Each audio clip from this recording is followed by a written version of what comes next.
Get this. Coming into this matchup, the Edmonton Elks had turned the ball over 17 times this season. 17 times, all season long. They entered the game 5-8, winners of 5 of their past 6 games. 17 turnovers in 13 games. Tonight, Winnipeg takes the ball away 6 times and rolls to a 27-14 win. Their 6th straight. The Blue Bombers at 8-6, increasing that cushion. First place in the West Division. Welcome inside Game Day After Dark. This is Bonfire Sports. My name is Darrin Bauming, soon to be joined by the one and only blue and gold bleeding Bombers diehard, Zach Schnitzer. What an incredible game. We got so much to get to, including a dominant first half for the defense, a tepid 3 quarters, I would say. Not too bad for the offense. They got a lot better as the game went on, started to score. We're going to talk about Brady Oliveira hitting 1,000 yards rushing on the season, getting his first and his second rushing touchdowns of the season. We'll talk about Zach Collaros tucking the ball and running, and some real standout performers who stepped up in the absence of Adam Bighill and Kyrie Wilson, who got injury snagged in warmups, was supposed to return after a pretty long stint on the 6-game injured list. Michael Ayers, Tony Jones, and of course we'll talk about the Ford brothers, Tyrell getting the better of his brother Trey, and the double doink. I think we'll probably talk about that as well. Let's bring in the man, Zach Schnitzer. Schnitzy, how you feeling, buddy? Interesting game, to say the least. Very. Can you hear me? My computer monitor just completely shut down, but I can hear you, and I got you chewing. You're having your post game snack. As hey, this is what we do at the bonfire. We gather around the bonfire, we talk Bombers, Jets, sports, whatever, and have a snack with your friends. Dude, well, I wonder if it's because my son this morning poured his cereal all over my computer. I don't know why he did that, but we don't know why he does a lot of things, Darrin, and Okay. that's just something he did. So my monitor was on a second ago, and then it just shut off. It went dark. I will try and fix it as we talk. Listen, that was a Party crazy around the game. bonfire. It's Party a around the crazy bonfire. game. Like 3-0. When do you see a CFL game that's 3-0 at halftime? Yeah. After the Bombers come away with nothing on 4 takeaways? They had no business playing the way they did in the second half, but they got 2 more turnovers. They turned this game around, and they walk away 27-13, or 14, I guess, with a single point from Boris Beatty. Quite the turnaround, but the turnovers to me, and the play of Tony Jones, who was coming in for Adam Bighill, was the story of this game. You said it. Kyrie Wilson was supposed to play. I was really excited to hear that Kyrie Wilson was going to come back with Bighill out. We needed someone who was going to shut down that rushing attack. He can't go. Something happens in warm-up, maybe they're just being precautionary. And Tony Jones plays like, guess who? Number 4, Adam Bighill. And they allow 157 rushing yards from Rankin and still win this game. And we got to talk about Edmonton, Jarius Jackson pulling Trey Ford. I mean, there's just so much to get to in this game, buddy. It's incredible, even though I can't see you or the chat, which I will keep working on as we talk. Hey, no worries.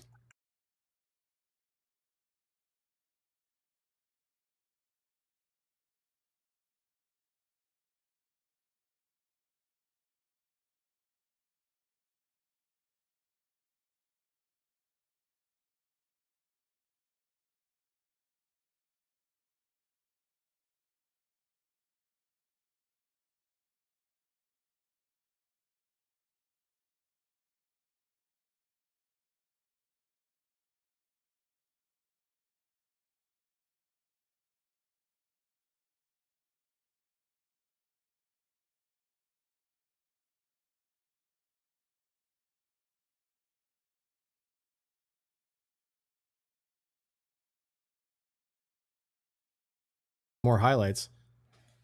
Got a Bonfire sweater coming. Got some t-shirts, got some hoodies, and you can order them at 𝘎𝙤𝙤𝙧𝙚. I'm going to type that up right now and make sure everyone can get in there. 𝘎𝙤𝙤𝙧𝙚. There it is. And you can just click on collections, and then you get the Bonfire collection, and then there's the Bonfire hat. Long awaited. There it is. There it is. Yeah, some people say,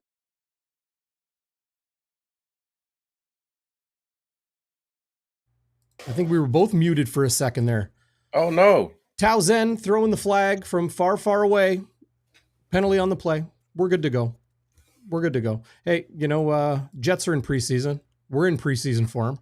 But the Blue Bombers are not in preseason form, winning their 6th straight game, Schnitzy. Important, too. They've won the season series against the BC Lions. That's the tiebreaker. Same, too, with the Saskatchewan Roughriders. Same, too, with the BC Lions. And now winning the first of just 2 matchups with the Edmonton Elks. That's why we saw Winnipeg pushing to score again late and defending late, because point differential will be the tiebreaker. Say these 2 teams split. Say Edmonton wins next week, Friday night here in Winnipeg at the Madhouse. And these 2 teams find themselves next to each other in the CFL standings. But Winnipeg, do you have concern here, Schnitzy? Before we get into Bonfire Burning Point and Westwood Wide to the right, our happy honker and hand out our game balls and the all the rest, Wallabies Warrior, of course. Or did I say Bonfire Burning Point? You did, yeah. I've got my Bonfire Burning Point. I can't wait to share it. And everybody in the Am I live concerned? chat will What as well. about Are there what any exactly? concerns right now? Like a lot of people still saying this offense isn't doing enough. I agree. I think the offense was gifted field position all night from 6 turnovers or takeaways, if you like to use that term, right? Because you're taking the ball away from the other team. They're not just mistakes from the opponent's offense, but this team was gifted field position all night. And yeah, they scored 27 points, but they weren't driving the length of the field. They had one big drive, which was capped off by the Ontario Wilson touchdown, Darrin. Mm-hmm. But Brady went off again, but the passing game just isn't there. It's just not there. And I think it has to be concerning. Collaros finishes with 191 yards. Now, did they play great complementary football? Absolutely. Although the special teams let them down. But I said this in the piece we wrote on Bonfire, right? The Bombers continue. Yes. Well, you helped me edit it, dude. There was a lot of DB flavor in there. That was your article. I made the cake. You put the icing and cherry on top. I put it on a platter. Maybe it made it palatable even. But I said the Bombers keep winning these close games, and now they won 6 in a row. Now, this one didn't end up being close, but it was pretty close into the end of the 3rd quarter, beginning of the 4th quarter.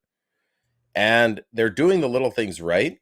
They're playing good complementary football, but you cannot rely on Sergio Castillo kicking 50-yard bombs again and again Double to win doink games. Tonight. And tonight he didn't do it, and they almost fell apart because of it, only getting 3 points in the first half. The offense just isn't consistently putting it together, and Collaros and Lawler are not on the same page. I don't know when's the last time they connected on a deep ball. Now, I would argue I this, think that's though. overly critical. Here, let me finish.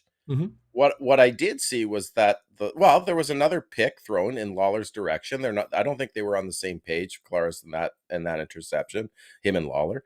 But at the end of the game, when they were already winning the game, they were winning 27-10, I believe. It was a minute left, and they throw a long bomb. Collaros throws a long bomb down the rail to Lawler. I think Lawler catches that for a touchdown if he isn't interfered. So there was some promise. Carrick Wheatfall coming back. I'm going to turn this into a positive now, where I feel will mitigate some of my concerns. Carrick Wheatfall had 3 catches today. Not a big night of production for him, but they were all on second down, and they were all second down conversions. He's a So good football player. It's a he's shame a he got good, hurt after that yeah. breakout performance he had in week 2 with 111 yards. So Stanley Bryant comes back. Oliveira goes off. You got Weedfall. You've got Ontario Wilson, Kenny Lawler, Nick Dembski, and who am I missing? Kevin Sklercius, who's a great, I think, possession receiver. I think they have the horses in the receiving core to do better, and Edmonton's a good defense. They are. But I am concerned. I'm just not seeing, what the Bombers hung down. I'll finish with this. The Bombers were hanging their hat the last 3 years on explosive passes from Zach Collaros. They were averaging over 32 points per game last year. Mm-hmm.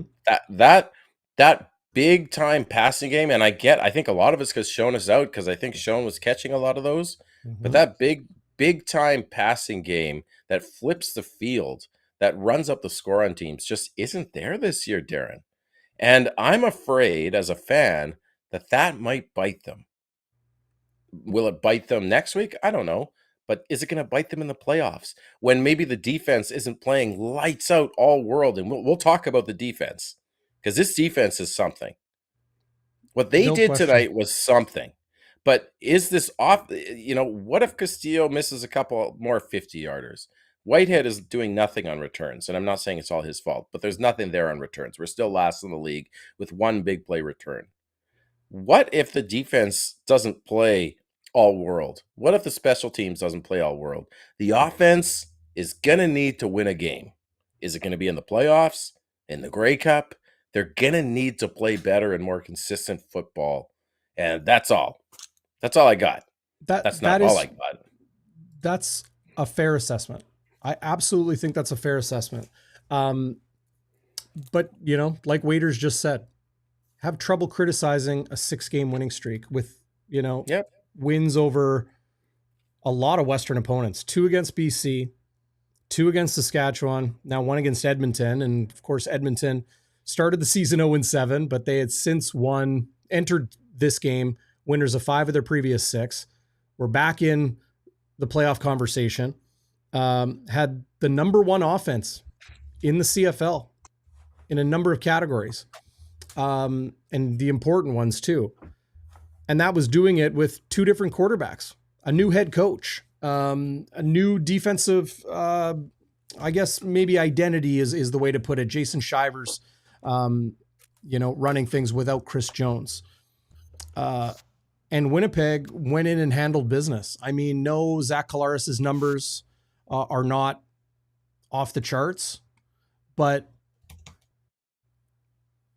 I think the way they play ball control with Brady Oliveira, the way that they convert second downs, and the way that they complete scoring drives when it matters. Late in the game, Schnitzy, Winnipeg was outstanding in, using Brady Oliveira, but also using Ontario Wilson and using 𝘎𝙤𝙤𝙧𝙯 Weedfall to move the chains and to get into scoring range. And I'm going to play a moment here in the fourth quarter. Oops. Pull this up here. In the fourth quarter, and it's 2nd and 7. They're at midfield. This is a critical down. They're up by 1 score with 6 minutes left, and just a huge play to 𝘎𝙤𝙧𝙯 Weedfall for 25 yards. That put them at the Edmonton 33 from midfield immediately into scoring range. And that led to a 23-yard Sergio Castillo field goal. And if the numbers aren't blowing you away on Zach Collaros, and you don't like the interception that he threw tonight, I had one person text the Bonfire Hotline tonight and gave me a good laugh. You can call or text. Prefer if you text 204-816-TIPS, 816-8477. They texted the hotline tonight and said the Bombers should have traded for McLeod Bethel Thompson at halftime so he could take Zach Collaros out of the game. And then, of course, MBT ended up replacing Trey Ford in the fourth quarter. But Zach Collaros did a lot of very, very good things tonight. Here's another play that stood out to me in the first quarter. he doesn't get a lot of love for some of the throws that he makes. Everybody will focus on Kenny Lawler and the amazing athleticism and reach and grab to make this throw. But keep in mind, this is a perfectly placed pass. Only Kenny Lawler can catch it. Zach Collaros knows Kenny Lawler can catch it. This isn't a fluke. This is what Kenny Lawler does. He even stumbles. You notice that? Kenny Lawler stumbles in his, coming out of his break. Watch. Coming out of his break being when he changes direction here. Now look, he kind of stumbles there a little bit, slows down a little bit. So maybe that didn't even have to be such an athletic outstretched grab. That's a perfect pass for a 15-yard catch and a Bombers first down. Collaros does it with his legs, right? I'm looking for it here. In the fourth quarter, there was 3 times Zach Collaros took off and ran. And this one was maybe a little unexpected, but huge play from Zach Collaros on 2nd and 10 in trouble. When's the last time you saw Zach Collaros running like that? That was crazy. It was crazy. Yeah, and that's a good point, Darrin. I mean, as much as he's maybe not connecting on the big explosion plays, that's just smart football. And he said that in interviews that if you're going to drop a bunch of guys back on 2nd and long, there's room to run. And it's not like he ran right up the gut of the offensive line. He took it to the outside even. He bent around the offensive line. And how long was that run? That was because he ended up with 30 yards of rushing. Like 21 yards from... If I would have told you Zach Collaros runs for 21 yards on a play, you would have been like, are you high? Like, that's insane. Yeah. Like, Collaros doesn't do that, but he's done that a few times this year. He had one big run in the Labor Day Classic for a first down. Yeah. I just think as much as I'm talking out of both sides of my mouth here, he is clutch. Like, and if he's not going to throw the ball, like a big time throw to Kenny Lawler, maybe he runs for a huge first down in the second half of a close game. And that's just what he does. He's a winner. He's just a winner. Well put. I really liked this play. This was 1st and 10 on the Edmonton 20, late in the third quarter. And I hope we get I think there's another look at this. This is such a well-designed play. Such a well-designed offensive play. And Collaros does what he needs to do to look off. Like, he looks off the coverage. So everything's going left. And he's now looking to his right. And he comes back to his left. And 𝘎𝙏𝙗 is there to block. Not that he, needed to. But watch Zach Collaros' head. This is what makes him so good. The whole defense is going to the left. See how the defense all going to the left? He comes back to the right. He's looking right. And that keeps, if I can pause it, this defender right here, the top right of your screen, keeps him honest. Well, he's in he's in man coverage. So never mind that. But Collaros keeps those DBs, like there's 𝘎𝙗𝙗 in the backfield, keeps everyone honest and finds 𝘎𝙏𝙗, or pardon me, finds Ontario Wilson for the touchdown. I don't care if the numbers aren't off the charts. I think this offense is getting better every week. Edmonton's defense isn't as good as Saskatchewan's, but they played incredibly well against the Rough Riders. And before Collaros got knocked out of the Labor Day Classic, he had 218 yards in the first half. That's a 400-yard passing day. I just think based on reputation, talent, capability, and the changes that Winnipeg's offense has seen this year, I think it's just a little bit premature. And I understand we're 2/3 into the season. We're in the home stretch here. But I still don't think you can just say this offense isn't good enough. I think they are good enough. I think they absolutely are good enough. If you want to win a championship, you need all three phases to perform. The defense is definitely performing. I agree. I mean, I agree the defense is performing, and I agree when Castillo's on and is hitting bombs from beyond 50 routinely. I mean, the special teams is on. Like I said, the return game just isn't there. Lucky's had one big return in the Labor Day Classic, and that was a massive return in terms of when it happened, setting up another field goal that they absolutely needed in that game, winning by 2. I just think of the three phases, you could argue that the offense is kind of the weak point. I worry that a game is going to come down to one, or like in a close game, in a playoff game, right? The Mm-hmm. Bombers, it's going to come down to a couple plays that the offense just isn't hitting routinely. And that being Sure. said, I would rather an offense that can pound the rock consistently and come up big when they need to, Well, that's what rattling they're off doing. 6 straight wins, than an offense that was blowing the doors off of teams and then wasn't good enough in the Grey Cup. Because I I, want a Grey Cup.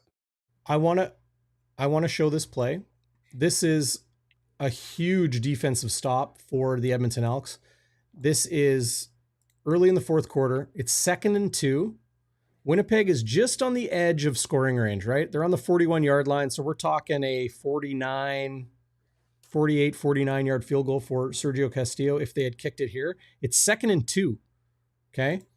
And play action.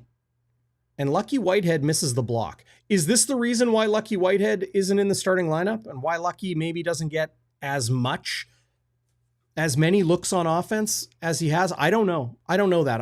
I'm not going to say, or this is why. I'm not going to do that. But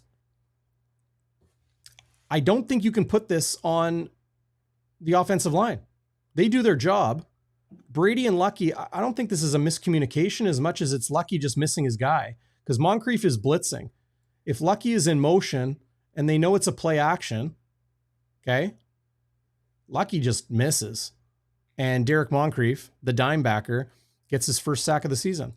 That pulled Winnipeg out of field goal range. 10-10 game, 10-10 score, and suddenly, Winnipeg was potentially on the ropes.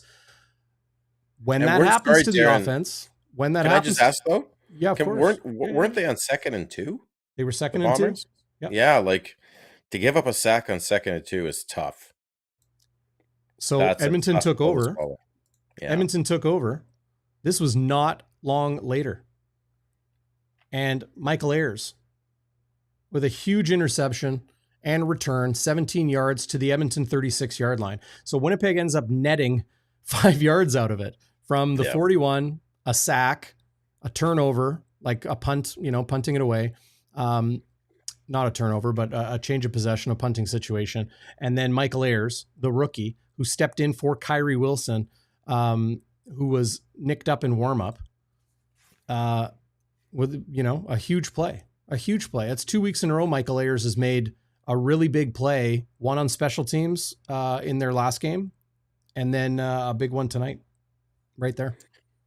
And I don't know if I'm getting ahead of the game plan here at DB. My screen just came on and then it came off. I don't know what the hell is happening. What did you think of them pulling forward with about 9 minutes and 30 seconds left? Ford had played with mixed results, threw 2 picks. One wasn't his fault. It went off Rankin's shoulder pad. The other pick to Ayers was bad. Don't get me wrong. But he goes out of the game and it's basically lights out for Edmonton. What did you think of that decision by Jarius Jackson? I think I'm less shocked by it based on the context of how this last month or so has been for the Edmonton Elks. They have been winning. It was Trey Ford's job. He earned the job from a struggling McLeod Bethel Thompson. And then Ford got hurt and MBT came back. And then Ford took back over and he both quarterbacks healthy. Trey Ford got the start coming out of a bye. Winnipeg was coming out of a bye. Edmonton was coming out of a bye. This game was the game of the week, and they gave the they gave the start to Trey Ford, and he was not responsible with the football. He made some electric plays. He made some things happen, but they struggled. The turnovers are always going to kill you. And when the turnovers just rack up over and over and over again, you know, that interception, like, think that play that I just showed you, think how critical a point in the game it is. It's a tie game. There's 11 minutes left in the game, and your quarterback throws his, what was it? His second interception? Yeah. His second interception of the day. And it was, I think, their fourth, or I think it was their fifth. Gosh, was it their sixth? It was their fifth or sixth turnover of the day after having four in the first half. So at that point, I think 𝘎𝙤𝙧𝙀 has no choice. Let's put in our veteran guy and see if he can settle us down and try to help it out. Yeah. I think you make a good point. To play devil's advocate, and I'm going to give some props to our boy Lapo. First of all, and I will make my point in a second, if you're not watching Coach's Playbook from Paul LaPolice on YouTube, you are missing out. They're about 12 to 15-minute videos, Darrin, where he breaks it down. And he had a couple, I retweeted them. He had a couple of great videos on the Bombers' defensive secondary and what they're doing so well. And I won't get into the weeds in it, partially because I can't explain it super well because I'm not smart enough. But the the Bombers, so let me just say this. Paul LaPolice, at halftime, he said on the panel, because there was Kate Burness and four of them on the panel, Mwamba, Stiegel, and Jim Barker, and Lapo, which you don't usually see, but it was great. And Lapo said, if I'm Edmonton, if I want to get their offense going, because they were shut out in the first half, despite what Rankin was doing, he said, let Trey Ford roll out, do some play action, let him throw on the run, let him use his legs. And that's exactly what 𝘎𝙧𝙀 did in the second half. Like, Lapo basically told them what to do. And they were able to gain 10 points using that. And because the Bombers were dropping 9 into coverage. And it was working. And that's why I thought, yes, Trey Ford throws that interception, and it was bad. Trust me, it was bad. But Edmonton had some momentum, and having Ford in the game opened up a whole bunch of run lanes for this Rankin kid who had 157 yards, a long of 53. So I thought when they pulled Ford, there was no run threat anymore from Edmonton. And I thought that could be a bonfire burning point. I wasn't sure. I would have given him a little more rope. You know what you're getting with Trey Ford. You're playing the best defense in the CFL in the Bombers. You know what you're getting with Trey Ford. It was a bunch of turnovers tonight. Sometimes you just got to... But they gave him the reins of the team back for a reason, Darrin. They didn't want him to lose. And it didn't work out tonight. It hadn't been... Listen, it was a tie game. The Bombers were only up by 7. They pull him. I would have given him 1 or 2 more series to see, can he get us back into the game? Because he had given the Elks 10 points. He'd helped them tie the game. Not all 6 turnovers were on him. He fumbled once, yes. 2 picks. One of the picks wasn't his fault. That pick to Ayers at a as you said, a super critical time of the game, the most critical time, led.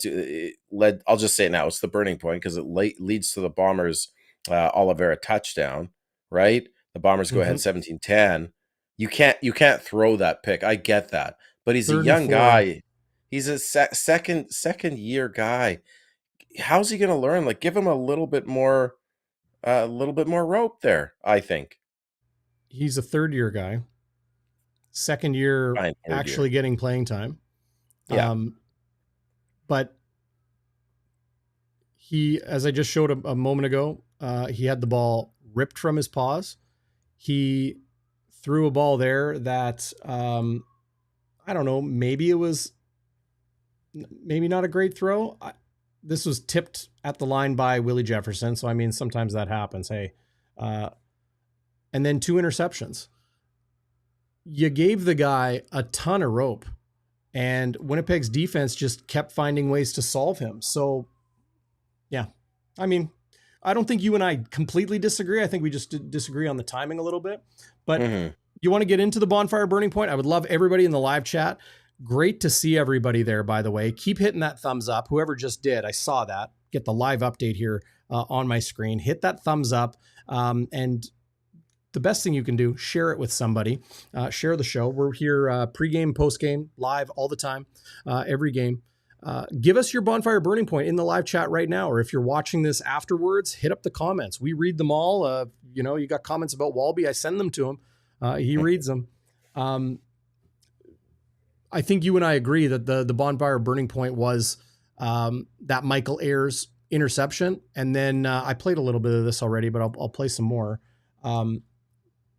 After that Ayers interception, Brady Oliveira absolutely tears off a run of 30 yards. Yeah. Huge. From the 36. Yeah. And I love the expression that they show on Brady Oliveira's face, knowing at this moment, still no touchdowns on the year. And he's like, I was that close. So close. But if you say Winnipeg, like Winnipeg, if Winnipeg wasn't a legitimate threat passing the football, how are they finding so much success with Brady running the football? If teams know that, like, let's just say, all they can do is run, well, then how come they're still running? If they're a one-dimensional team, I don't think they're a one-dimensional team, though. I know you don't. Many people do. No, I don't think so. Okay. No, that's fair. So your burning point is the Ayers interception, which leads to the winning points of the game. And I can't argue with that. I mean, I forget exactly when it was, but that 25-yard Wheatfall reception on second down? Mm-hmm. Which drive was that? Because I remember thinking, whoa, that was just a huge second down conversion by Collaros in that offense. That led to a 23-yard Sergio Castillo field goal to make it 20-10. Right. So I thought that's where they kind of iced the game. That I thought Edmonton was on their heels, and I thought that was a huge second down conversion to put them into field goal range to go up by 2 scores. Mm-hmm. But I think the Bonfire Burning Point has to be the Michael Ayers interception. And again, these are 2 formerly backup special teams linebackers in Tony Jones and Michael Ayers, who each had a pick in this game. Yeah, it wasn't Dietrich.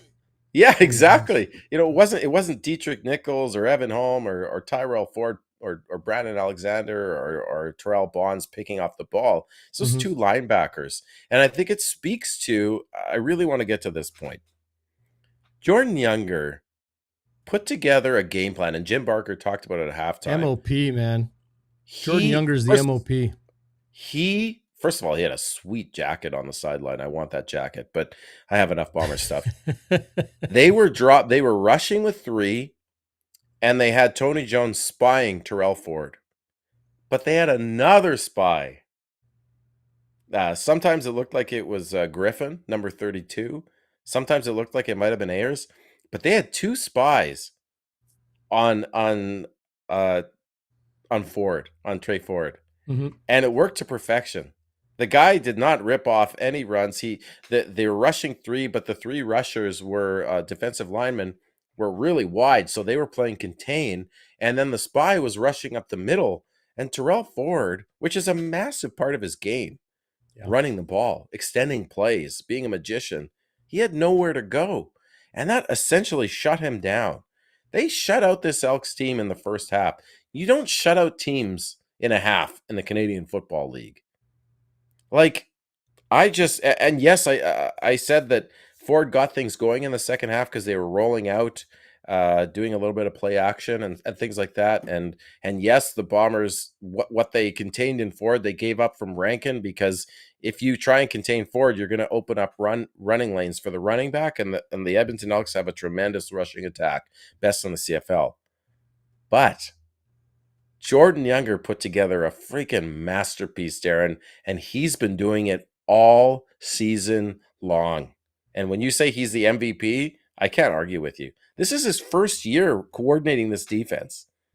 Definitely I not mean, his yes, first year coaching. He is, no, he's been under the tutelage of Richie Hall, yes. yeah. But when you put the with big headset on, when you're the person responsible and you step up like this, my goodness, he's been unbelievable. He's really, and this defense, the secondary is not playing just zone coverage. They're playing what Lapo called match coverage, which is basically they're dropping into zones, and then the DBs have to be smart enough and wily enough to follow the man in their zone and stay with him. It's almost like a Yeah. man zone combination. It's Mhm. really hard to play that way of playing defense, but if you can do it, if you have the secondary and the linebackers to be able to do that and make those split-second decisions like that, you can shut teams down just like they did to Vernon Adams, 25-0. Like, this defense is something else. It might be superior in some ways to the 2021 defense. I know that's maybe Really? hyperbole, but like they don't have a dominant defensive line, Darren. They're not causing sacks like Jeff Code and Jefferson in their prime and guys like Stove Richardson. They don't have a dominant defense. This is the secondary, and they're shutting teams down, and it's fun to watch. I I won't completely disagree with you. I just think maybe the way you're framing it makes it sound like the D line isn't good. I'm not saying they're not good. They're not dominant like they were They're with not Jonathan they don't have to Congo. rely on that dominance, right? Because Sure. like the guys Yeah. up front, like watch these four here. Okay? And you have linebacker support. The reason Jones and Cramdy get through, okay? There's Jones and Cramdy, 33 and 6. The reason that they get through is because the D line, four of them, take on those 5-0 linemen. They do a great job, right? Cramdy had a great game today. Tony Jones, sacks, forced fumbles. Haba forced that one, actually. Yeah. Uh, But wonder if Jones we can was right there. get a better look at it. By the way, He hopped I on it. used to love this celebration when I played football. Spin the ball. It's a little bonfire. Get your hands warm. That's nice. Oh, that's nice. It's not as good as the chicken one, though, eh, Darren? When Yeah, Oliveira found so the end zone the first time. I think I know what that's about because I read Jeff Hamilton in the Free Press. I read Ed Tate on BlueBombers.com, and there was quotes. Forgive me because I read it all, right? And I don't remember exactly where it was, but there was a quote Brady said, something along the line of, we got to get into the chicken coop, right? Like the way the wolf gets into the chicken coop and, eats the chickens. I think it was something along those lines. Why where the chicken balk came from. Either way, to see Kyrie Wilson back in practice this week, and it's like, wow, he's been on the 6 game a long time. Big Hill done for the season. This was his second game he'd missed. To see Kyrie Wilson come back, play middle linebacker. Okay, here we go. Defense is getting healthy again. I mean, losing Big Hill obviously hurts, but getting Kyrie Wilson back is about as good as it can get at that point. And to hear and see reports from those in Edmonton tonight that Kyrie Wilson seemingly hurt himself in pregame warmups and wasn't playing was like, shit. Yeah. I hope he's okay. I hope it's not a serious setback and the same type of injury, but if something happens in pregame warmup, you'd think it's a re-aggravation of a recent injury. We don't know, but God, I hope he's able to come back. Kyrie's a great guy, a heck of a good football player, like really, really good. But that's kind of the MO. Pardon the pun to the Mike O'Shea. That's the MO of this football team. Is when you lose somebody, the others pick up the slack. Yep. Reddick Cramdy, watch Reddick Cramdy here, okay? I'm going to bring it back because I want you to see where he is. So he's in the linebacking core. He's on that big Edmonton Elks logo. He is the far left linebacker, number 6. Okay? Watch him. The way he darts up to the line of scrimmage to make that tackle. That's an incredibly good defensive play. A Canadian, a late round draft pick out of the University of Montreal.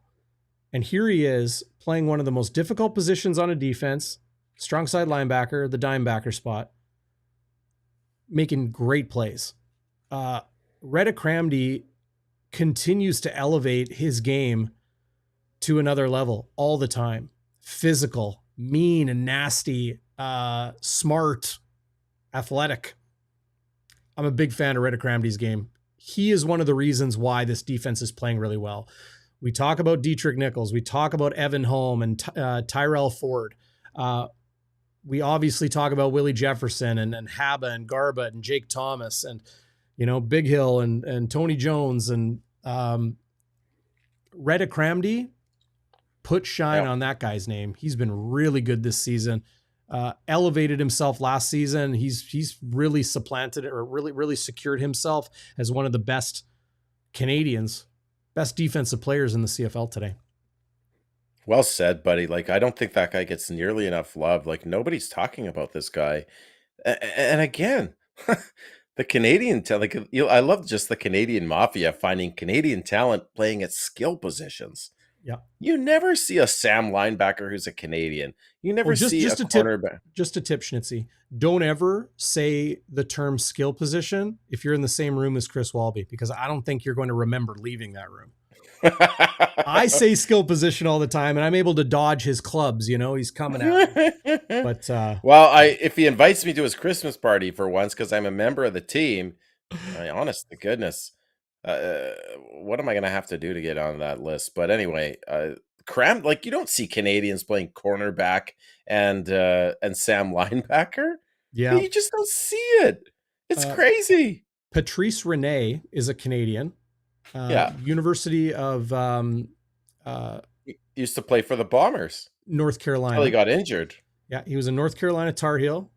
Same alma mater as Michael Jordan, of course, different sport. Yeah, you're right. Bombers draft pick, and was hurt a lot in his year and a half here. The Bombers let him go. The BC Lions snagged him up. He's playing strong side linebacker or the dime back spot, starting for the BC Lions. But Tyrell Ford, it's amazing. The Bombers don't have a Canadian playing safety, but they got a Canadian playing the dime. They got a Canadian playing corner. It's awesome. Yeah, it is. It really is. Your Walby Warrior tonight. And hit up the live chat, everybody. Want to know your Walby Warrior tonight. And I got to mention, of course, Ryan Friesen, thanks for the super chat. That goes right to Zach Schnitzer's billfold. Winnipeg will beat Edmonton this week and win the series against every Western team this year. They lose their last 3 and miss the playoffs. Ha ha. Good one. Friesen having some fun, but $10 buys you that right. Appreciate that. Daryl Mills says, you guys are not giving Mr. Jones near enough love. We will, Daryl Mills. We will. We're just saving that for last, buddy. Best for last. Already playing this. You know what? I'll give Tony Jones my Walby Warrior tonight. There you go. All right. There it is. Millsy wanted it. Millsy gets it. Here's Tony Jones with a real athletic play to snag an interception.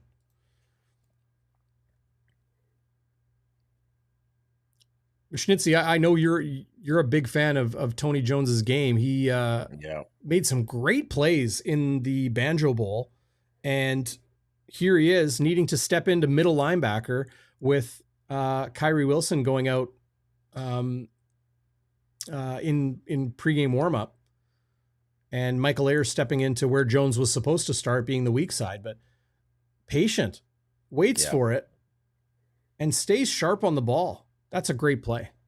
And you can see him there spying Trey Ford too, right? So once he's spying, he's waiting there in the middle of the field. And as soon as he sees that Ford's going to throw it, he breaks to the ball. I mean, he reminds me of a young Adam Bighill when he first got here, Darren. I'm going to say that right now. He really does. Like, and he's the guy in the Labor Day Classic who broke up that 2-point convert attempt that would have tied the game. He's come up big, man. Yeah. You could argue that was the biggest play of that game. And he does it again. Phenomenal. Like, he had read his stat line if you don't mind, because his stat line is absolutely phenomenal. I believe he had 6 total tackles, 1 on special teams, a knockdown, an interception, and a fumble recovery, and a sack. I'll pull that I up in think 1 he might have had second. a sack. Yeah. I just wanted to show this. To see a big, thick dude, 33. He's got the vertical bars on the upper part of his face mask, the clear visor, wearing 33. Got the mouthpiece dangling up front. Sure looks like, man, I can't put my finger on it. Sure looks familiar to me, though. Hey, what is it with that 33 jersey and the modern Bombers? I just can't put my finger on it. But I do know that Tony Jones asked that individual if it was cool he wore that number. Is that right? Yep, he did. That's awesome. Good man. So he's a gentleman too. He's got class. He's a gentleman. He's a scholar. He's a hell of a good football player. He's a scholar. Yeah. What has he written, Darrin? I don't know. I'm gonna look that up. Look it up, buddy. As I pull up, I'm sure there's that. I'm sure in the world, in the literary world, there is someone named Tony Jones who's written something. No question. A poet, pretty common name. Playwright. Yeah.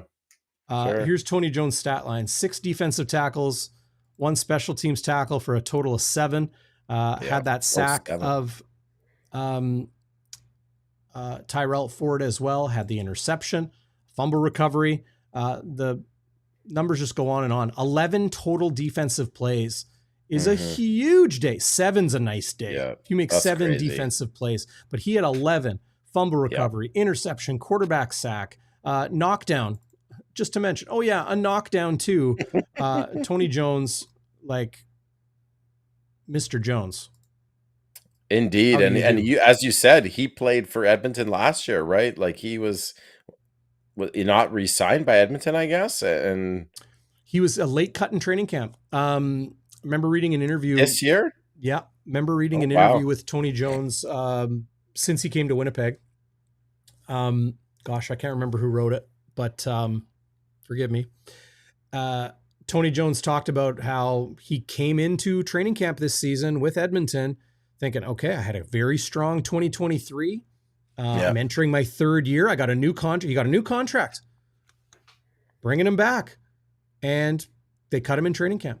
So I guess Edmonton liked the other guys they had at linebacker. Niles Morgan and Moncrief and Anderson and our old pal Les Maruo, the Global. Yeah. The Maluo. So, he was surprised. Thank you for the super chat to Everett Left. You are right. $10 from Everett Left says, defense wins games. The Bombers D will take this team far. Fast, physical, and so cerebral. Yeah, it's good. It's a There's good a $10 epithet. word right there. So yes, cerebral. sir. Nice descriptive. Thank you, Everett. Appreciate that. Thanks, Everett. That's awesome. That a lot. Kyle says, Tony Jones a marble. I think that's a WST reference. So you gave Tony Jones your Wallabies Warrior, and I'm going to save Tony Jones for another award. Hint, hint. Obviously, I'm giving him a game ball. My Wallabies Warrior, and I already talked about him, Darrin, is Jordan Younger. I don't usually give it to a coach, buddy, but this guy put together a masterpiece. This was a red hot, white hot Edmonton Elks team. Everyone was talking about him. 3 Down Nation, 9 of them picked the Elks to win. I don't know about CFL.ca. I'm sure our boy Nye picked Edmonton because he's a member of the Regina media, but everybody's picking the Elks to win. This was at home. They're white hot, and Trey Ford, highly touted Canadian quarterback. Everybody's talking about what Trey Ford's going to do with Tyrell Ford, blah, blah, blah, blah, blah. Jordan Younger puts together a Picasso and a brilliant game plan. So successful that Trey Ford, with almost a whole quarter left in a tie in a 1-score game, gets pulled. Couldn't run. You didn't see. You maybe saw one broken play where he flashed some magic. Other than that, they kept him in check the entire night, Darrin, and they end up pulling him. Bring MBT off the bench cold, and MBT does pretty much nothing. And he's a first-year defensive coordinator. What he's doing, and I want to also just give some credit to the Bombers' upper brass, like Mike O'Shea, and maybe Kyle Walters had his fingerprints on this, but I think they knew what they had in Jordan Younger, being a young up-and-comer, brilliant mind, defensive mind, and instead of risking letting him walk, they promoted him, and they took Richie Hall, and they finagled this so that Richie Hall would stick around as a consultant and help Jordan Younger. But they were able to finagle that and keep Richie Hall around and help Jordan Younger. And look what Jordan Younger's doing with this defense, particularly this secondary. I don't usually get excited about secondary play necessarily. I like line play. I like sacks. I like knockdowns, Willie Jefferson knockdowns. But it is fun to watch what the secondary is doing, with the help of the linebackers and D line, of course, Darrin. But it is fun to watch what they do.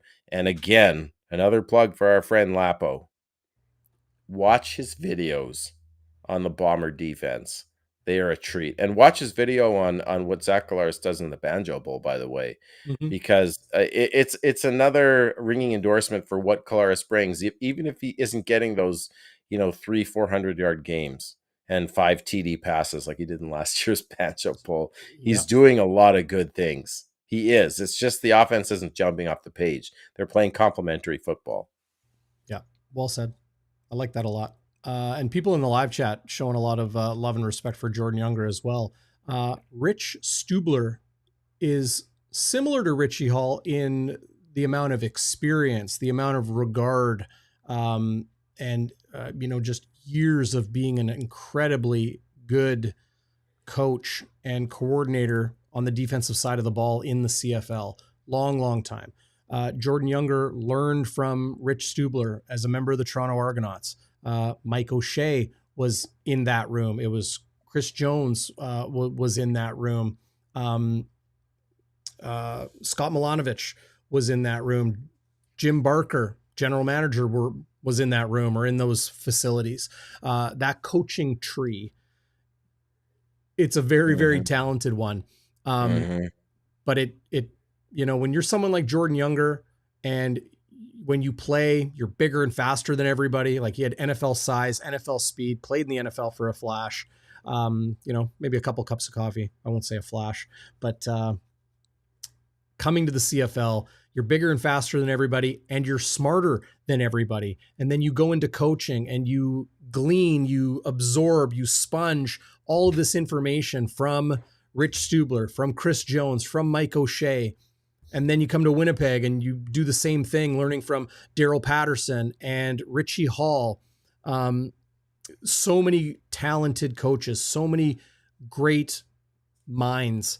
And now he's put, in my opinion, a bit of a younger take on things. And to see that's good, Darrin. A younger take. Oh God, I didn't even realize. You're so brilliant. You didn't even try. Oh, you don't even know what you just brilliant. Did. That was good. So brilliant. Oh, younger take. I like it. A fresher face take. There you go. Try not to say younger. No, I like younger take. Yeah. New, a new take on things where the back end of the defense makes things happen. Coverage sacks is what, you call it when there's things are locked down on the back end on the receivers so well that 3 guys or 4 guys on the D line just have enough time to get to the quarterback. And I think that's why Winnipeg has been able to navigate not having Adam Bighill, not having, a lot of continuity on the D line opposite of Willie Jefferson. Because Garbutt was hurt and Haba was hurt, and they kind of had to figure all that out. And Jordan Younger has made it work. Just enjoying reading the live chat here. All types of different. It's amazing how all these conversations go on while you and I have one here as well. But Your Westwood wide to the right tonight. It's funny. It's perfect coincidence. My buddy Kevin just texted me, "Are you guys going to talk about that roughing the passer on Jake Thomas?" And yes, Kevin, I am going to talk about that right now. And I don't know if you have it in the hopper, Darren, because I I don't think put I you do. on the spot. Yeah. But there was I think it was in the second half. I think I want to thought it was say such third BS. quarter. I was just like, I'm not even recording this. There was a roughing the passer on Jake Thomas where, yes, he makes contact with Trey Ford late after he throws the ball. He literally stops himself and just bumps him ever so slightly. It wasn't to his head, wasn't the knees and below. It was a little bit late, literally bumps him gently. And they call roughing the passer. I'm sorry. Now, I know I had a controversial take on the Miles Brown stuff, and we won't get into that, Darren. Not again. But no, we won't do it again because, we have a new game to talk about. That's right. And I'll just say that I think you were proven to be right on that one. Just everything I've read since we had the show, everything you've told me, everything I've heard from actual players. He did get right? fined, but Walby and he I got talked about fined. that too. Walby and I talked Yeah, about that too. you guys did talk about that. Anyway, Reaction. I just you cannot call roughing the passer on grazing the quarterback when you're pulling up. I mean, let the guys play football.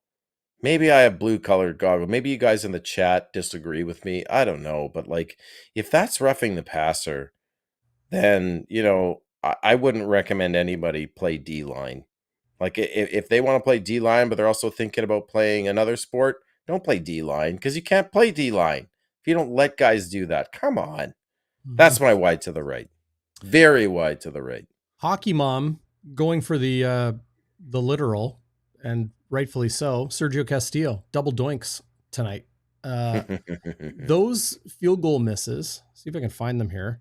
The first was from 53 yards. Yeah. I'm going to pull this up here. Man, it's crazy. It is absolutely crazy when we're looking at 50 plus yard field goals and you expect them to hit them. Yeah. That had the distance. If you pull it back, there it hits. That's 5 or 6 feet above. Oh no. Okay. Just a foot or two above the horizontal upright, horizontal goalpost. Hits the upright. That's the first. The second from 55 yards out. Yeah. Same goalpost. As I pull some computer magic here.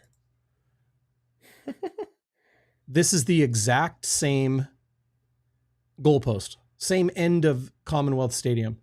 And like a magnet, hits it again. By the way, this was a 55-yarder. This is the one. This is why I pulled it up. This one hits, the distance is insane. Yeah. Look how high up that is. Yeah, that's like a 65-yarder right there. Maybe that's a 60-yarder for sure because it's coming down. Maybe 65 is a bit much. Yeah, maybe that's a 60-yard kick. I mean, didn't cost the Bombers the game, but I'll go with Hockey Mom. I'll say that's my wide to the right tonight. Just a double doink. Wait, no. Hang on. Schnitzy. What? That's wrong. That will be my happy honker tonight. Okay. Because it's a double doink. Nice. So it gets a double honker. My Westwood wide to the right is, who was it here? I've got it here. When Michael Ayers got punched and there was an ejection. Right. Yeah, it was Leon O'Neill Jr., number 32, linebacker, defensive back, big, 6'1" defensive back for the Edmonton Elks, getting ejected for swinging at Bombers linebacker Michael Ayers. Oh, I hit the wrong button. Here it is. You'll see it right here. Well, there you go. Suter pulled it up. Great job by Dusty and Glenn Suter. Really enjoying their calls on games this year. Great duo. What is happening? That's like that's like double doink. Like, what is happening? What is happening is his tagline, and it's brilliant. So Dustin Leon O'Neill Jr., yeah. one of the first ejections I think we've seen in the CFL this year for swinging at Michael Ayers. You can't punch somebody. And so that, I'm sorry, Darren, but like, so my understanding is if you get 2 misconduct fouls in a game, you get ejected. But sometimes if you do something egregious enough, you just get ejected with 1. Zero is that tolerance right? for punches. Yeah. Yeah. Okay. Yeah. And I have a feeling there's going to be a lot less tolerance for unabated hits on a quarterback. It's good we didn't see that tonight. Mm-hmm. I don't know. What's your happy honker? As I pull something up here, I think is maybe apropos. Well, there's a honorable mention early on in the game. Trey Ford went deep for Geno Lewis on Terrell Bonds, and Bonds breaks it up. And to celebrate, Terrell Bonds does his raising the roof thing that Geno Lewis does so annoyingly when he makes a big play. Mm-hmm. Terrell Bonds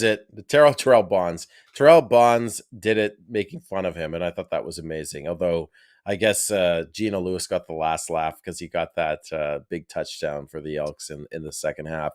Okay. Which I saw someone in the chat say BA misplayed that. I don't think he did. It's hard to stop when you throw it behind a receiver and he just comes back to the ball. I don't think BA did anything wrong there. But anyway, my real happy honker is the chicken coop. The chicken coop. Brady Oliveira finally in game 14, Darren. Yeah. Gets into the end zone and he double dips.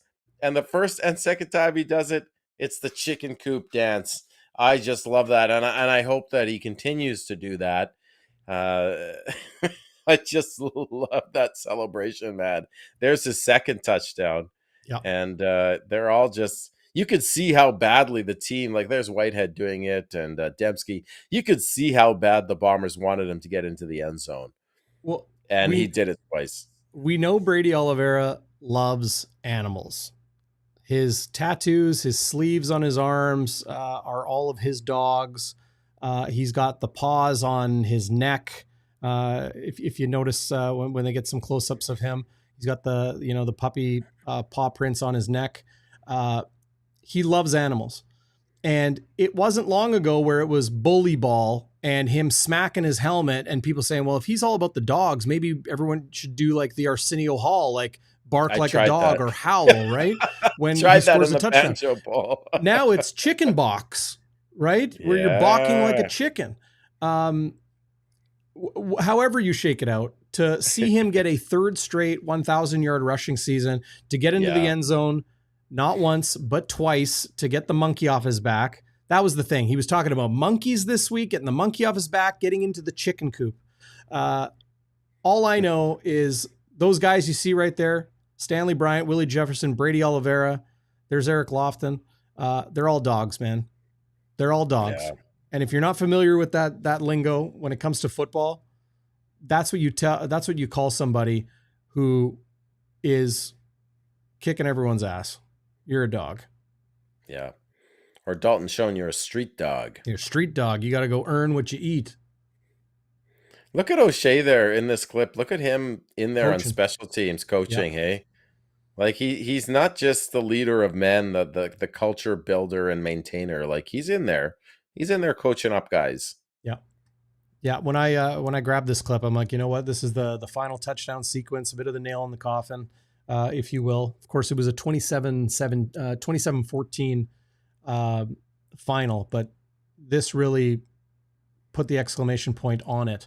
I loved those visuals of O'Shea with Mike Miller, Brady with his teammates, and seeing Stanley Bryant. See there, you can see the paws on on Brady Oliveira's neck, right? So, sorry, go ahead. Yeah, no, that's it. Well, and then there's a good look at some of his dogs on his Dogs and paws. So yeah. I tried to start on Twitter, trying to get people to bark like a dog when he made a big play before the Banjo Bowl, Darren, and I did it during the Banjo Bowl.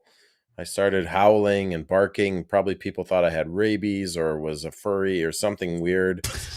It didn't go anywhere. It didn't go anywhere. Right. It's after dark, all right. Talking about but furries. Come on.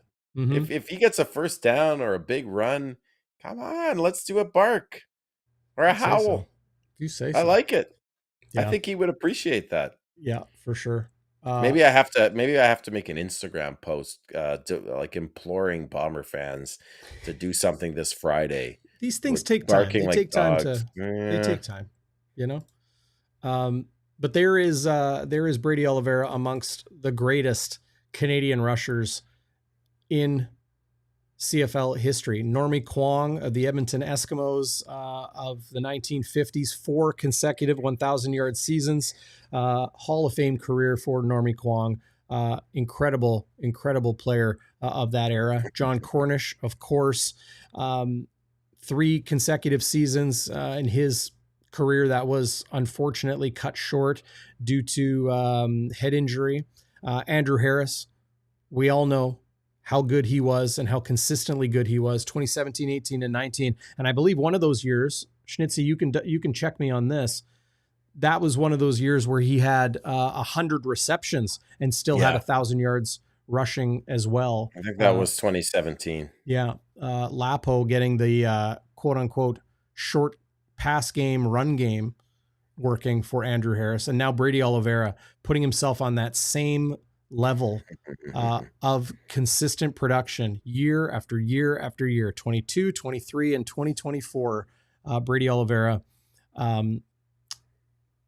reaching 1,000 yards rushing. And it mentions there 1,005 this season. He finished with 1,021, I think is where he is at right now. Leads the league. And what a way for him, Darren, to hit that 1,000-yard mark 3 years in a row with his first rushing touchdown of the year. I mean, I leapt out of my seat at that point, and I wasn't in the stadium, so I didn't bark like a dog because it would have only been me and my like father-in-law. What is bark like DMX? Oh, okay. Man, I'm a loser. I didn't even get that reference. What, the DMX? Anyway, yeah, I didn't. You ever heard him sing Rudolph the Red-Nosed Reindeer? I have not. Oh yeah, that's. But I'm going to Google that right after the show. Yeah, after the show. That. Yeah, you guys are going to have to check that one out. This is my runner-up, honorable mention for the Happy Honker, Mike O'Shea. Late in the game, notice the clock stopped when Edmonton had the football, and look at this little nudge on the line judge. Hey? Oh, that's incredible. And the game's basically over, you're not supposed to touch officials. And I'm not saying Mike O'Shea did anything wrong here. He didn't. But just the subtle, like, hey, see that? You look up there, look at the clock. Just kind of a fun moment. And, he's having some laughs with it with Mike Miller. Definitely noticed those two very closely. Of course, Mike Miller new to the special teams coordinator role this year. I guess Mike is, he's a Grey Cup champion special teams coordinator, 2012 with the Toronto Argonauts, kind of mentoring, coaching the young coach along.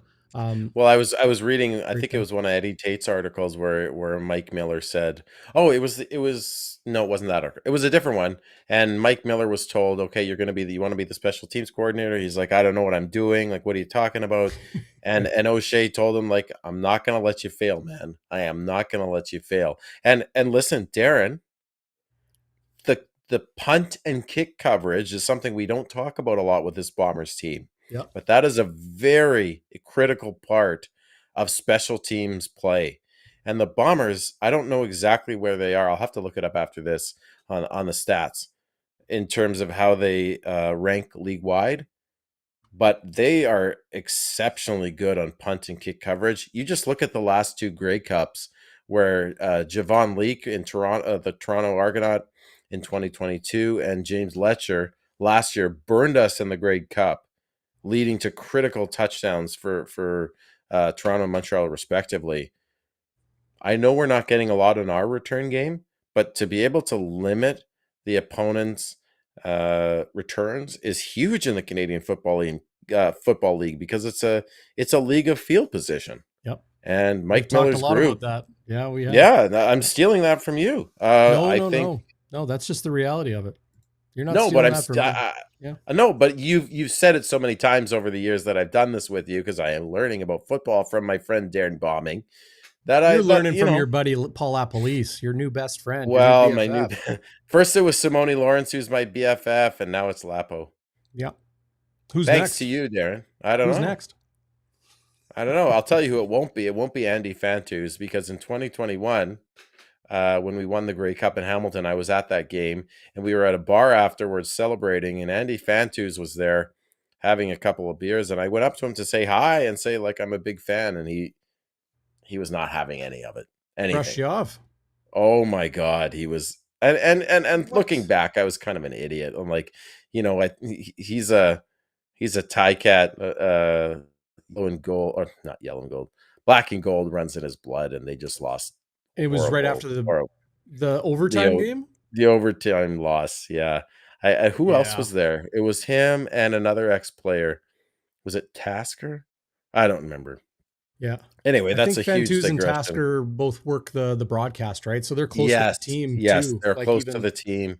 Yeah. And like a jackass, I just walked up. I'm like, hey, I'm a really big fan of yours. Your team just lost the Grey Cup, and I'm wearing my jersey and my hat.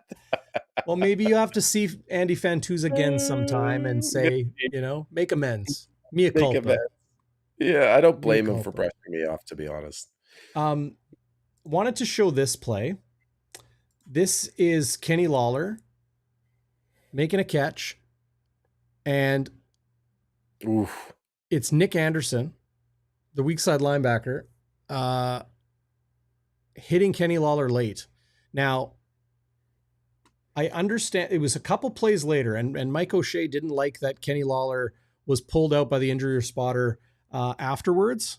The reason I'm pulling this back is you look at Kenny, okay? He's laying flat on his back, and the hands are up.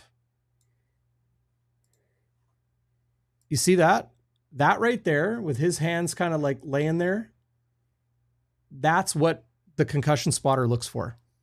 That's the natural protection, like body position of protection that they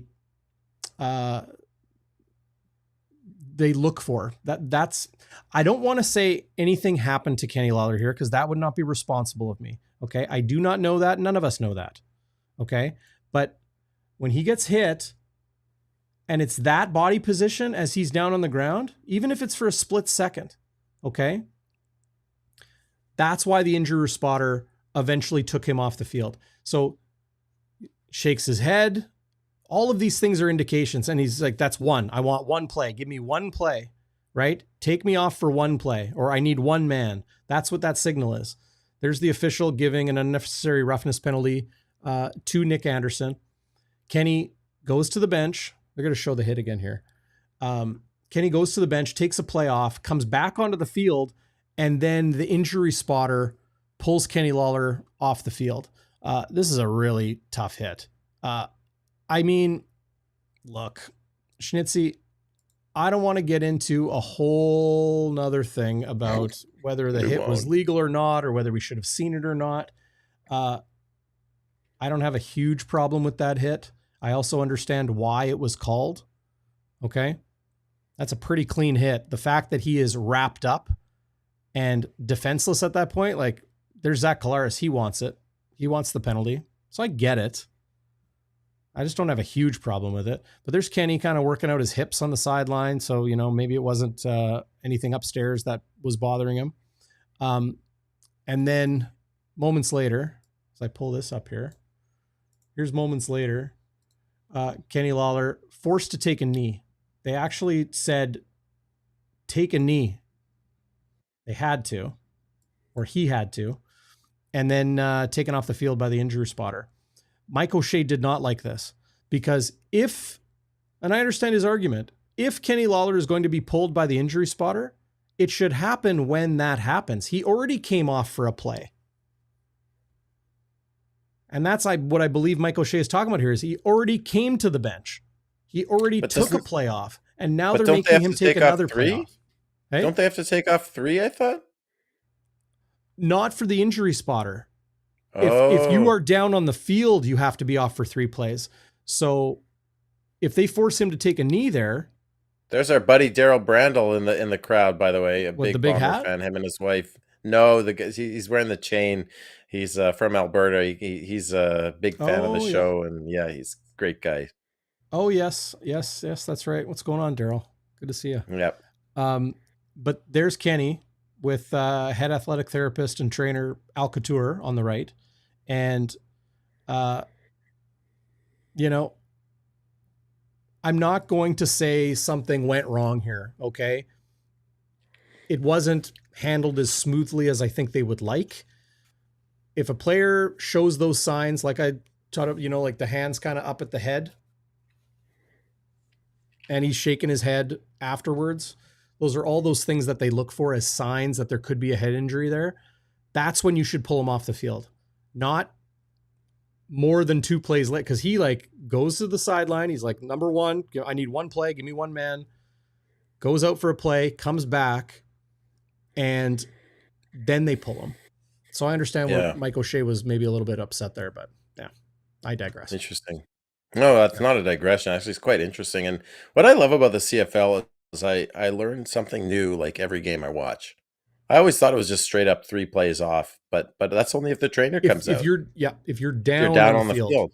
Yeah. Then it's 3 plays off. If it's the injury spotter, it's just 1 potentially. I'm not sure about that, but Kenny took himself off. Right? So there's no minimum that he has to be out. That's all I'm saying. Okay. Yeah. Anyway, Schnitzy should mention our good friends at Scotswood Links. Man, they have been amazing this year. Look at this golf course in beautiful Elm Creek, Manitoba. Okay. They have 18 holes of golf goodness, and it's still in incredible shape. They have a promo going on right now. Look at this course. If you haven't played it, Scotswood Links in Elm Creek is a beauty. You can visit them online, scotswoodlinks.com. That's Scotswood with 1 T. Link in the description below, whether you're watching on Facebook or YouTube or wherever. Even the podcast, you'll find the link to Scotswood Links there as well. They have a promo going on for their 2025 membership. If you secure your 2025 membership today, you golf for free the rest of the year. Look at this clubhouse. Perfect patios for kicking back with your friends. Amazing ice cold drinks. Their food is to die for. I love going there. Their wings, their burgers, their sandwiches, other entrees. My friends have been married at this golf course. You will not be disappointed. Scotswood is an absolute gem. So check them out, scotswoodlinks.com. Big thanks to them for continuing to support us here on Bonfire Sports and support us by supporting them. And big thanks to everyone. We got a thumbs down in the live chat today, but we got over 100 thumbs up. So that's a good ratio. Kind of like a 6-to-1 turnover ratio. You know what I mean? Mm-hmm. Yeah. You got, let's get into the game ball, Schnitzy, as we wrap things up here on Game Day After Dark. Oh my God, we're already at the game balls. This is going so quickly. It's going too fast. I don't want it to Flies when you're having fun, baby. Oh, man. Okay, sorry, folks, but I have to give an Edmonton Elk a game ball.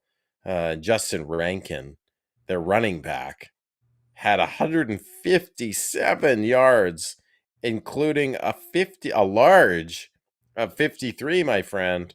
This guy went off, and I get Kyrie Wilson wasn't playing, and you had some backup linebackers, and Trey Ford was opening up some holes, and blah, blah, blah, blah, blah. But he really popped off the page, and I thought if the Edmonton was going to win this game, it would have been on the back of him. He was sensational, to be honest. I just thought he was remarkable tonight. I got another game ball, and that goes to Brady Oliveira. How many yards did Brady have? 127, Darrin? Something like that, yeah. with a 7.2 yard average. 127. Yeah. 7.1. 127, 7.1 yard average. He had 3 rushes of 20 plus yards, I believe. A large of 30. A large of Yeah. 3 30. 10+ yard runs. But I think he actually had 3 of 20. They said in the stats. If you look at the team stats or offense stats or whatever. Anyway, he was and he had 2 touchdowns. Yep. Gets his third 1,000-yard rushing season in a row. Does Brady Oliveira, and he gets his first couple touchdowns. So good game for Brady. I thought he was exceptional. And that 30-yard run he had was absolutely unbelievable. Just the consistency and making guys miss. And not only making guys miss, Darren, but running through guys. Let's be honest. Mm-hmm. He runs through guys. He is the hammer. And I just everyone else is the nail. Everyone else is the nail. Yeah. And I will give my biggest game ball. 320 plus yard rushes. Pretty good. Yeah. I will give my biggest game ball to Tony Jones. I thought he was this, as to use a Wallabyism, he was the horse. He was the straw that stirred the drink. You had his stats up earlier, Darren. 7 tackles, 1 on special teams, a knockdown, a fumble recovery, a sack, and an interception. And on a night where I thought turnovers really, and they always tell the tale, right? Often anyway. 6 takeaways by that Bomber defense tonight. Mm-hmm. And Jones was right in the middle of everything. And just you don't usually see a stat line like that. When you do, you got to give that guy a game ball. No doubt. Knockdown, fumble recovery, interception, quarterback sack, 7 tackles, 6 on defense, 1 on specials. He was really all over the place, sparking some new life into, I don't know, one of the most haloed numbers in Winnipeg Blue Bombers history, number 33 on the chest of the young man, Tony Jones, cut by the Edmonton Elks out of training camp this year after signing a new contract, entering his 3rd year in the CFL. Everybody was talking about the Ford brothers and, the pregame injury to Kyrie Wilson and Zach Collaros and Brady approaching 1,000 and Collaros, if he can get things going, all these different storylines. I had a feeling Tony Jones was going to have a good game. I'm not just saying that. I know it's easy to just say that now, but I had a feeling, because when a young guy plays against his former team, there's a little extra, there's a bee in his bonnet. There's a burr in his saddle, to borrow some old sayings. But that was a fun football game tonight. Bombers capture a 6th straight win, 27-14. I didn't give a game ball to anybody. I'll give it to you, Schnitzy. You had a great post-game show tonight. Oh, you brought it. And I can't even see myself on screen. I swear to God. You look good. I promise. This new monitor I have is not cheap. And if my son destroyed it because he poured cereal on it, I swear to God. Well, it's not cheap because your lovely wife procured it for you. Yes, through her grant money, because she's just a very, very smart lady. I don't know what she's doing with me, to be honest. Like, if she's so smart, and she is, what is she doing with me? Like what? I don't know. She's just obviously as smart as she is generous. I'll give her that. But my new screen and my son, just as 3-year-old boys like to do, just totally random, destructive things. He just poured his milk. I mean, and not only that, Darren, he poured out corn pops, which made me doubly angry because I'm like, corn pops are delicious. What are you doing wasting? But then you're serving milk, right? The corn pop sugar milk, delicious. Oof. Delicious. So I made him lick it. What are you doing giving your son sugar cereal? What are you doing? I didn't buy it. My wife buys them sugar cereal. I was never allowed sugar cereal. I had like wheat bran or Shreddy. I mean, Shreddies. No, Shreddies isn't sugar cereal. Like mini Cheerios. Wheats literally has sugar on them, but they're not as bad as like corn pops. Yeah. Good, like corn pops. Hey, listen, karma, right there. We shouldn't have bought him corn pops. Anyway, anyway, whatever. I made him lick up the milk and corn pops off the computer just to punish. No, I didn't do that. No, I just yelled at him. I'm not proud of it, but like, come on, I yelled Yeah. at him. Anyway, I made it up to him later. We went to Transformers 1 today, Darren. Highly recommend Transformers 1. Why is it called Very good Transformers movie. 1? Is there already a 2? Because it's the prequel series. It's a prequel movie of Okay. like where Optimus Prime and a lot of the characters came from. Very funny, good action. My son loved it. Movies are, I know I'm going off on a tangent here. Movies are expensive now. Yep. It's like it was his child ticket was $16. I was like, "Are you kidding me?" But you get those plush seats with that you can recline in, and they have Would you a go to cup Grant? holder. Yeah, Grant Park? we went to Grant Park. So Solid. anyway, That's but the that's spot. what he's used to, and that's what he expects. He expects to be able to lie back on the chair. I can't take him anywhere else. That's funny. Anyway, but hey, what a great day. We get to go to a movie. We went to visit some buddies, and then get to watch this masterpiece of a defensive performance.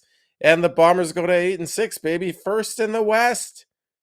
Yes, Unbelievable sir. after starting 0-4. 0-4 Come and on. 2-6. Right? Yeah. Absolutely it's incredible. crazy. What a story. What a story. Yeah. So you can text the Bonfire Hotline, 204-816-TIPS, 816-8477, standard rate supply, just like texting your mama or your pops or your buddy or your uncle or your cousin or Schnitzy. Mm-hmm. What's your, where's the house? Where's the after party tonight? Hazeldale? 854 Hazeldale. Okay. Actually, Bonfire- it's funny because I'm going to Hazeldale. That's where my buddy lives. I'm going there tomorrow.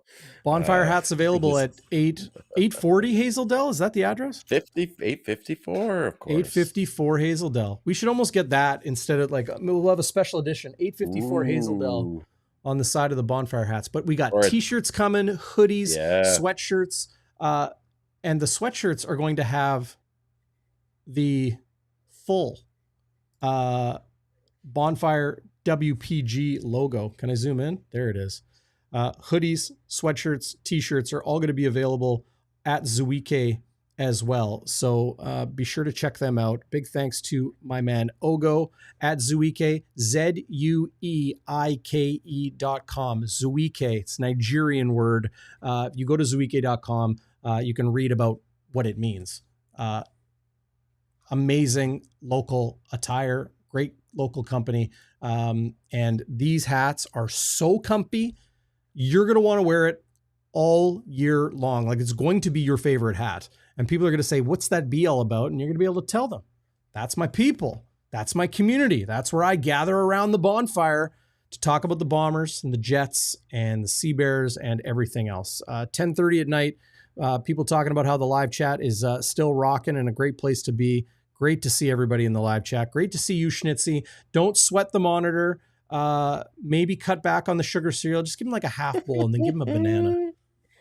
It's probably the sugar. Parenting advice. Yeah, the sugar maybe and the milk is what did it in. I don't know. I'm sure it's fine. I'll figure it out. Or my wife will probably fix it. Let's be honest. Or just keep him away from that thing when he's eating. Oh, I know. I don't know how he got down to the basement with his bowl of cereal. Little bugger. Yeah.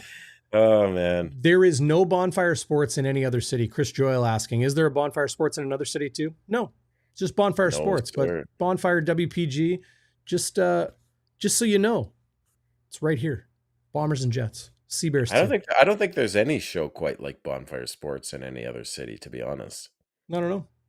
There's one in Calgary. I think they stole the name of this show. No.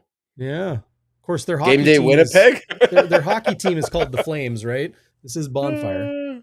Okay. But, they don't have this. They don't have this little fire going on. No, that's beautiful. What you can get for $15 on Amazon. It's amazing. Dallas Pauls wants a hoodie. Curious about toques for winter. Yeah, they're all coming. The hats are available now. The t-shirts, the hoodies, the sweatshirts, the toques are all coming. You're going to love what they have at 𝘎𝙤𝙤 because quality comes first. Local company, 𝘎𝑒𝑖𝑘E.com. And you kind of click on the collections tab and you'll find the Bonfire collection. But, go bug Ogo. Go bug my friends at 𝘎𝑒𝑖𝑘, and you tell them you want all this stuff and they'll get it for you. But I almost don't want to say goodbye, Schnitzy. We got 600 people in the live chat. Woo! How'd the Jets do tonight? I don't know. Who cares? It's preseason. Wow, come on. Colby Barlow scored. Okay. Yeah. I don't even know who that is. I'm going to be honest. I've heard his name maybe, but. Wow. Okay. So you're not going to be my co-host on Jets content. Dude, I was never going to be I even said, like, if you're in a pinch maybe, and you're like, no, you're not. I did not say that. I did not say that. I'll bring the personality. I just won't know anything. Mm-hmm. That's not true. I do follow the Jets. I just don't follow them in the off season, preseason, like I do the Bombers. So new number 2 candidate for number 2, backup goaltender Kaapo Kähkönen took the loss, allowed 5 goals on 28 shots. Jets fell 5-2 at home to the Minnesota Wild tonight. Colin Miller scored, Nemestikov and Appleton on the assist. Colby Barlow by Brendan Yeager. Yarmir? No, Brendan Yeager. Of course, he brought over from Pittsburgh in the Winnipeg Jets trade of Rutger McGroarty. Dirty word in the mouths of many Winnipeg Jets fans, but it's the way it goes. It's the way it goes. The kid from Lincoln, Nebraska doesn't want to play in little old Winnipeg. Yeah, right. Yeah. You know who else is from Nebraska? Isn't Kenny Payne from Nebraska? I don't know if he's from. He played at the University of Iowa. He played at Iowa. I got to look that up. But you know what's in Nebraska? Corn Pops. Corn Pops. The Huskers are a good football team this year in the NCAA. But that's corn country. Oh, he's from Iowa. He's from Iowa? I know he went to the University of Iowa. He did go to the University of Iowa. He won the Rose Bowl in Iowa. He did. Who was he the runner-up to, Kenny Payne? The late, great Kenny Payne. Old number 11, he used to sign his name. I remember I got his autograph, met him and his wife. Amazing people. I think he's got 24 grandchildren in Winnipeg. Never been to Canada in his life, but came here to play football for the Winnipeg Blue Bombers, won a ton of Grey Cups, Hall of Fame career, broadcaster. Read up on Kenny Payne if you don't know about him. Like my favorite player that I never was able to see, well before my time. His overtime touchdodown in '62 in the Fog Bowl is probably one of the most iconic Grey Cup moments ever. And it's a hell of a play. It's a hell of a run, actually. Yep. Anyway, we go off. But Kenny Payne was a runner-up for the Heisman Trophy. Did you just pull it up on your phone? Do you have it there? I had it for a second. I was just looking where he's from. Yeah. Was he a runner-up for the Heisman? I didn't know that. Runner-up for the Heisman Trophy. He passed away this February. So passed away this year. So big honors to Kenny Payne. In the Ring of Honor with the Blue Bombers. One of 3 numbers they will not give any player in blue and gold. That's Chris Walby's 63. That is Milt Stiegel's 85. Those 2 legends still alive, kicking and well. And then now Kenny Payne, number 11. Nobody will ever wear that number. Nobody has worn that number in very, very long. That's Kenny Payne, if you're unfamiliar with him. The Heisman Trophy, I got to find this. Won the 1957 Rose Bowl, and then was the Rose Bowl most valuable player. I really want to find that. It's not the time nor the place, but he was the runner-up for the Heisman Trophy. It might have been to, they called him the Golden Boy. He played for the Green Bay Packers. Anyway, it's all those books I read that just get lost in the ether, Are you thinking of Bart Starr? No, not Bart Starr. No. Now I'm gonna. Okay, you gotta find it and then post it later. Yeah, I will. Or you could just talk while I look. What do you got planned? What do you got planned this week? Big game Friday night in Winnipeg, the Madhouse. Absolutely. For the first time ever, I was gonna bring my mom to a game, Darren, and We were going to bring a separate car for the mothership, and it was going to be exciting. And she knows nothing about football, is not a sports fan, but she just knows how excited I get. I was going to bring her, I was going to get a parking pass, blah, blah, blah. Pulls out today. Oh, my cousin wants me to come to the lake one last time before they close it up. I can't come. Sorry, honey. Is there any other games? And I'm like, no, there's no more games. October 11th is spoken for. And then there's just playoffs. And I don't know, with that kind of lack of commitment, Darrin, I don't know that I'm going to bring my mom to a playoff game, do or die game. I don't think so. So Why not? We'll see. There's always next year, but I am pumped for the Friday game, and it's crazy that we only have 2 home games left, with the exception of the playoff game that I think we'll have. If we don't end up in first in the West, for sure, I think we finish in second at the rate things are going. But here's the schedule. Yeah, the rest of the way. Friday, September 27th at home against the Edmonton Elks again. So 6 days from today. Friday, October 4th at Hamilton to take on the lowly Ticats. Back home to take on the no means no Toronto Argos. Yeah, I went there. It's 10:30. It's almost 11 p.m. Here Central Time. I thought I would. Then a bye week in week 20, and then week 21 at the Montreal Alouettes. It's an afternoon game on a Saturday. How will the Alouettes approach that game if they have the division locked up? Well, they already clinched a home playoff game by beating the Red Blacks today. So, but I'm imagining it'll be a bunch of backups in most of the game. But do you rest when you have a bye the next week? Because then you're essentially giving your team 2 straight byes. You're going it's almost like a month between games. I wouldn't rest, because look at what happened the last 2 West Finals. Yes, we won them, but the offense especially did not look sharp in the last 2 West Finals. Yeah, I would just roll. If I were the Bombers. And in fact, the last 3 West Finals, they haven't looked sharp. Remember that 6 turnover performance in 2021 when they were hosting the West Final and beat the Riders 21-17. But we're losing in that game 17-14 with that big Duke Williams touchdown from Cody Fajardo. So, yeah, I wouldn't rest. I'm sorry. It hasn't worked too well. Yep. Tico Napoli wants to know if the Manitoba Bisons won. They did. They did. Came back to win, beat the Calgary Dinos, so they remain undefeated. Their quarterback, Tuchinski, might be the best quarterback in the league. Might be the best quarterback in the country right now. The player I was referring to, 1956, not 1957, 1956, the Golden Boy, Paul Hornung, won the Heisman Trophy and then was selected first overall by the Green Bay Packers. Quarterback, Notre Dame. That's why they called him the Golden Boy. He had the golden locks, the golden dome, and then goes to the Cheeseheads. Paul Hornung. So Kenny Payne was quite a ways down in the Heisman Trophy voting in 1956. Let's see if I can find 1957. Here we go. So voting for the Heisman Trophy in 1957. No, it was 56. 56, he was one of the runners-up. Yeah. So there you go. It's a long time ago. Very good. Almost 70 years ago. Incredible. Yeah.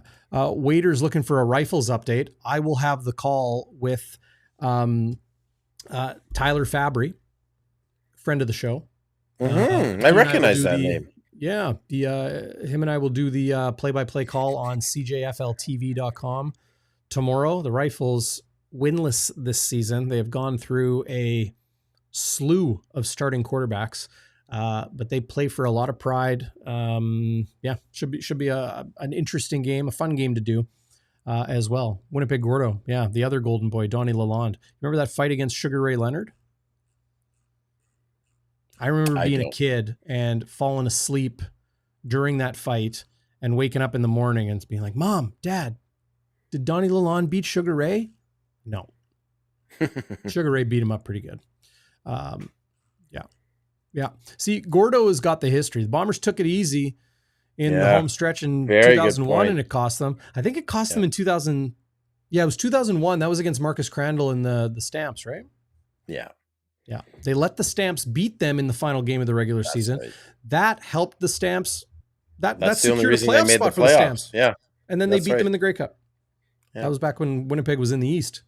Yeah. That's Matt right. Hyman, I do not have a Dakota Lancers update, but I do know this. The Dakota Lancers, that's my team. I didn't go to Dakota, not even from that neighborhood, but I like the people with the Dakota Lancers football program. No update on them, but yeah. Tico Napoli, aging himself, had $100 to his name back in those Donnie Lalonde, Sugar Ray Leonard days.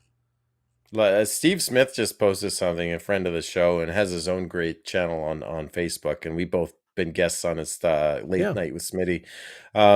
He said 2001 still haunts him. Every Grey Cup loss has like part of me has died in each of those Grey Cup losses. I'll be honest, especially the last two. Like part of me has died. It rejuvenates. They need another one this year, Darrin, and if they win it this year, it will be the Grey Cup of all Grey Cups. 3 Grey Cup wins in 5 years and 5 straight appearances. Could you use the D word? Yeah, I could use the D word. The dynasty word, you mean? Yes, absolutely. You could use the D word. I didn't say it. The D word.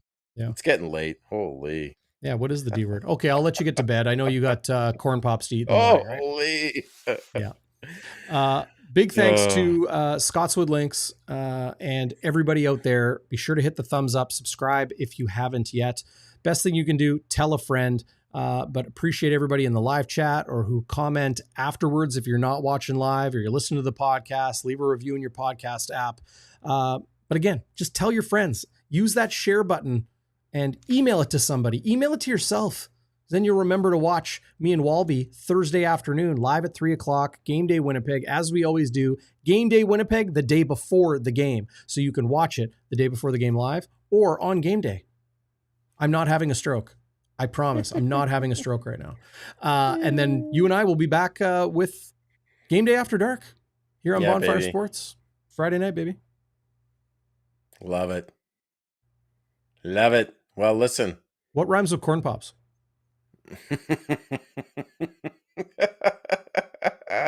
I don't know. Something in the hops. I don't know. I'm not even going to use that. While you're eating corn pops, I'll be at Grant Park Theater drinking the peach schnapps. There you go. Peach schnapps. Never had peach everybody. Schnapps. I've always wanted. I stole it from you, Schnitzy. You can't. I got a rhyme for you, Darrin. Okay. You're lucky. I almost hit the outro video. Oh, no. I'm going to say we got to Trey Ford with 8 wins on the board. Sayonara, everybody.